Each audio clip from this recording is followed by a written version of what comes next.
After being left alone by her children, the elderly Flora included an important message in her will. But let's see how things really went. In a quiet suburb of Chicago, a large house with a well-kept garden stood out above the others. It was the home of Flora Smith, a 75-year-old woman famous in the neighborhood for her affability and for the care she took of those beautiful, brilliant flowers in her lawn.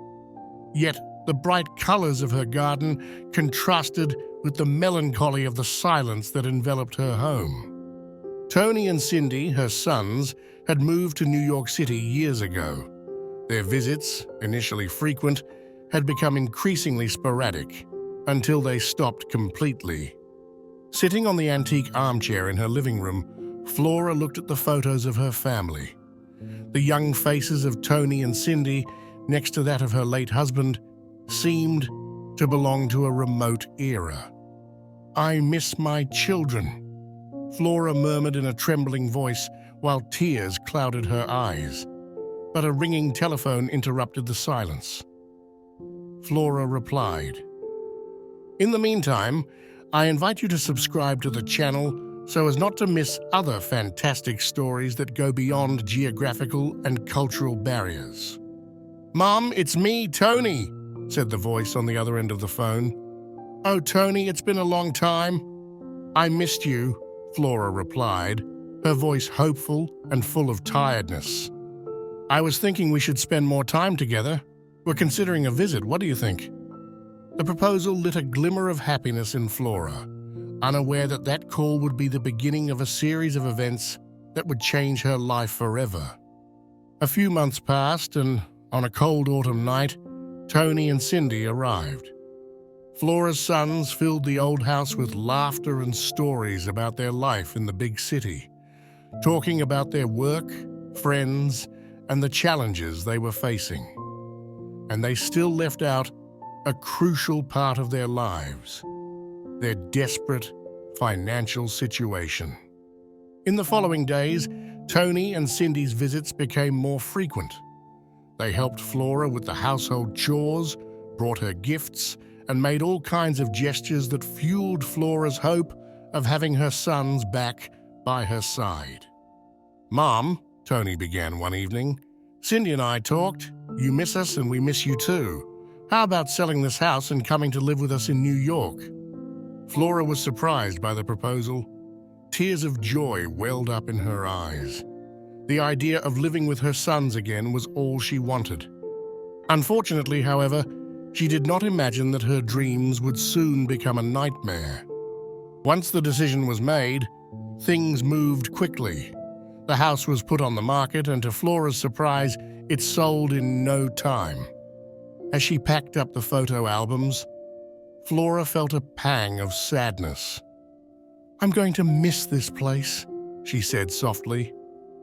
"Don't worry, Mom," Tony said, putting a comforting arm around her shoulders.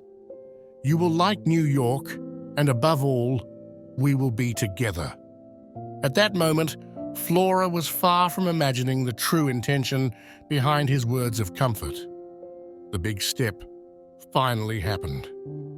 Flora, with a mixture of excitement and nervousness, said goodbye to her home and the neighborhood she loved so much, and left with her sons. Upon her arrival, Flora did not find a welcoming apartment, but the entrance to a retirement home. "Maybe there's a mistake," Flora said, confused. "It's a retirement home, Mother," Tony said with a trembling voice, avoiding her gaze. Flora felt her heart ache. She looked at Cindy, hoping to find out that it was just a bad joke, but her face was serious, her eyes full of tears. "Mum, I'm so sorry. I promise we'll come see you whenever we can."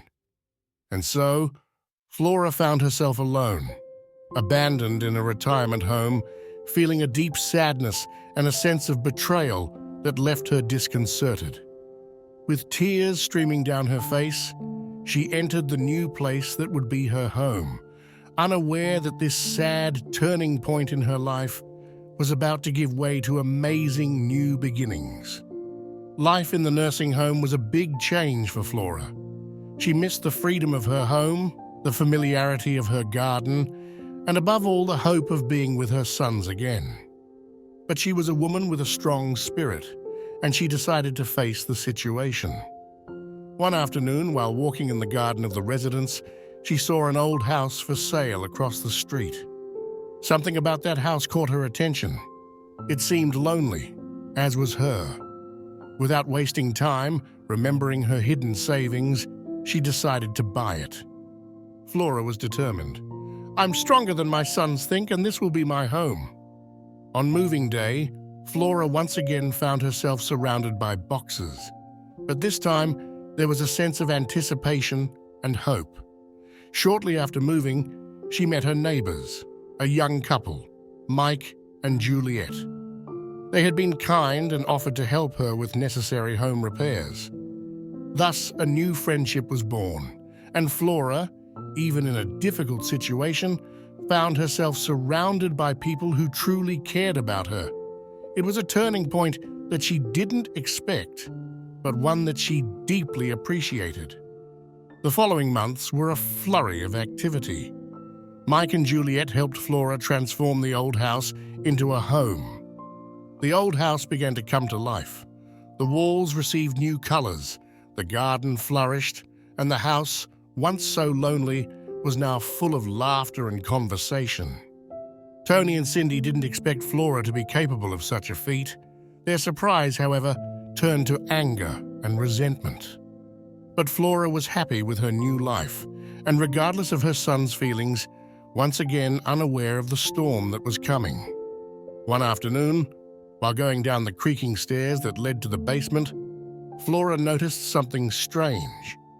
In a corner of the dark, dank basement, there was a large, locked old trunk. Flora's curiosity was immediately piqued. She opened the trunk, and inside found an impressive collection of jewels and gold, each piece shinier than the last. Flora was shocked, struggling to believe the good fortune she had discovered in her new home. She decided to keep the discovery secret, sharing it only with her lawyer. Flora's health began to decline, and old age proved to be a terrible adversary. Yet, she always found joy in the little things. On a cold winter night, Flora sat in her favorite armchair, stared at the flickering fireplace, and made a decision. She called her lawyer and began planning her will.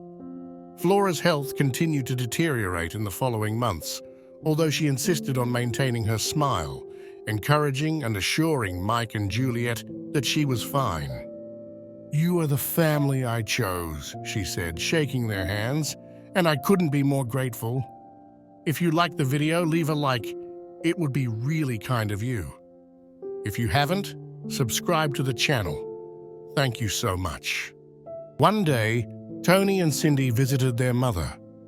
When they left, Flora looked at them from the window with an unmistakable sadness in her eyes. That would be Flora's last meeting with her sons. Somehow she knew she was running out of time, but she wasn't afraid. The end came gently for Flora on a cold winter morning. She took her last breath with Juliet holding her hand. Tony and Cindy received the news with a strange mixture of sadness and relief. Sadness for the loss of their mother, and relief for the prospect of the inheritance they believed they had. At the end of the funeral, Flora's lawyer approached Mike and Juliet, handing them some sealed envelopes.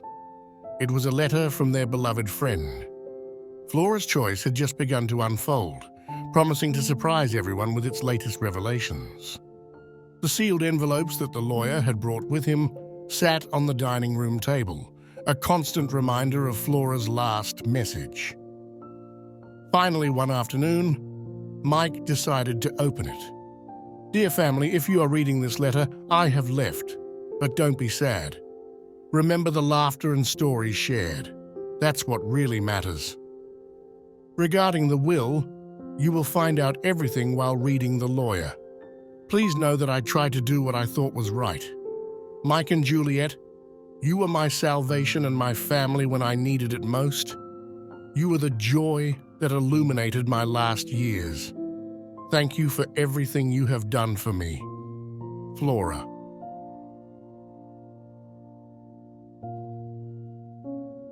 Mike and Juliet finished reading the letter with tears in their eyes. Flora's love for them was evident in every word. But what did she mean by "what I think is right"? The day of the reading of the will had arrived in the office of the esteemed lawyer. Curiosity was in the air, but there was also a sense of apprehension. Mike, Juliet, Tony, and Cindy were sitting on leather chairs that creaked at the slightest shift of weight. Flora's final wishes were about to be revealed, and no one could predict what would happen next. The lawyer took the thick envelope of Flora's will in his hand, and everyone held their breath, waiting for him to speak.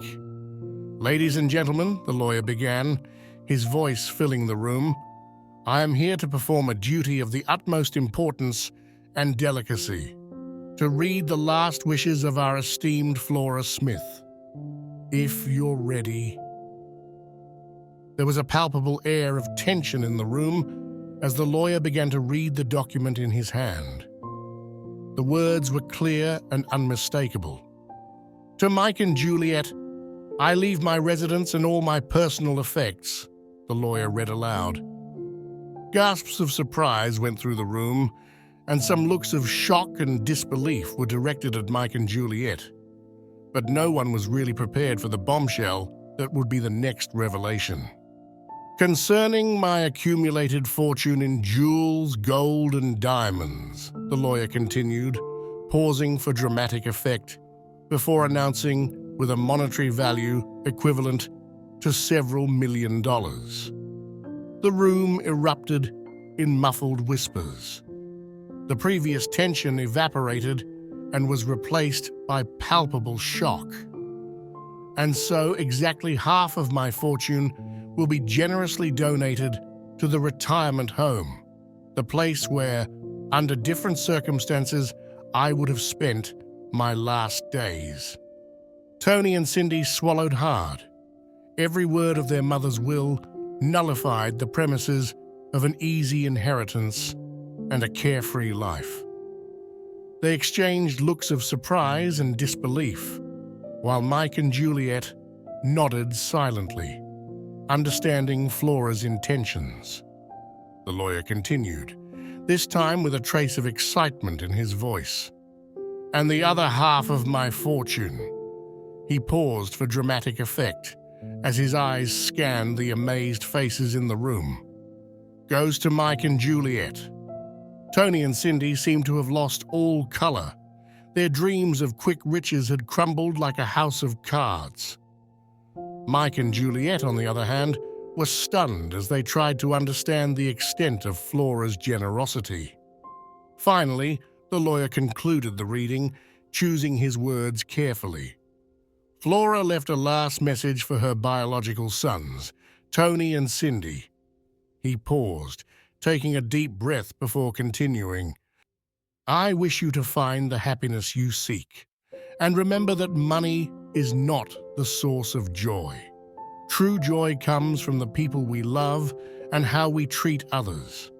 Of my money, you have already received the part obtained from the sale of the house. In a situation where I felt cheated and practically forced, you will not see another cent." "It's not fair," Tony complained to Cindy on the way home. "We are her sons," Tony said with his eyes shining with determination. "She was stupid. She didn't know what she was doing."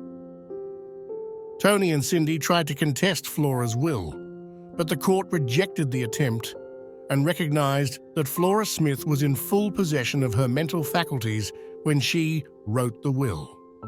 Mike and Juliet, however, dedicated themselves to honoring Flora's legacy in the most meaningful way possible. They established a scholarship fund for needy children. Flora Smith's story served to remind the entire neighborhood that true wealth does not come from material goods, but from love and kindness. And you, what would you have done in Flora's shoes? Would you have left part of the inheritance to your two children, Tony and Cindy?